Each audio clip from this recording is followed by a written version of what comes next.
This morning in our Health Watch, practically every parent knows the feeling, that middle of the night nudge from a little one driven into your bed by maybe a bad dream, maybe a thunderstorm. These occasional nighttime visits are one thing, but is regularly sharing your bed with your children a good thing for your parent or the child?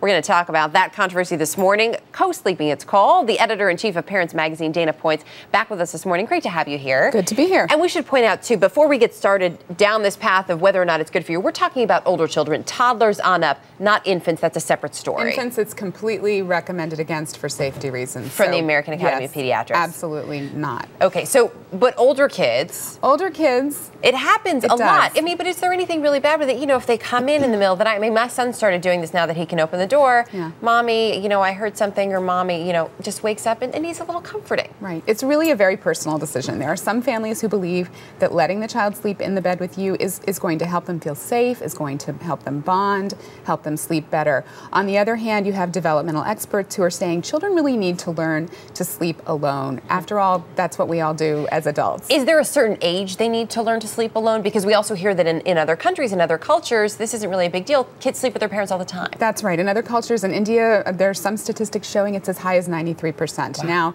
the issue, though, is really on a personal level for the family. You know, if the child is old enough to not be sleeping restfully, to be kicking you in the stomach, then, you know, it's time for them to leave the bed. It's really enjoyable for the parents at that point. Right. There are also obviously intimacy issues. If the child perceives the bed as the family bed, then you might have trouble with privacy for yourself and your partner, and that's obviously, you know, part of a healthy marriage as well. So. Right, and that could for some people definitely put a strain on it. But occasionally, as you said, it's a personal decision. Occasionally, it's okay though.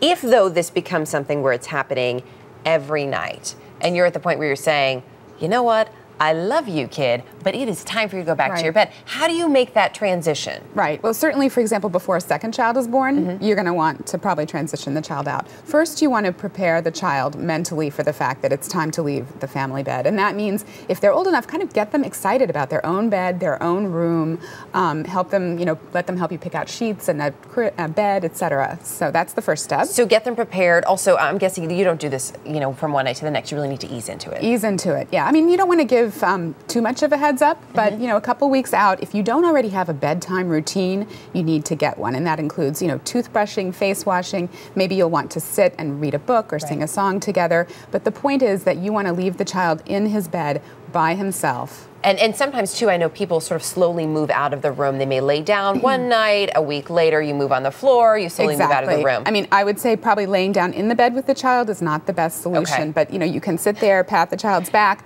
move to a rocking chair, gradually move the chair further away from the bed, and then eventually you're out. And you say, no matter what, most important point is you really got to stand your ground here, don't give in. Absolutely. You and your partner have to be on the same page with this. The consistency is so important with little kids. And I feel like that's a consistent message for parenting. Parents Magazine, exactly.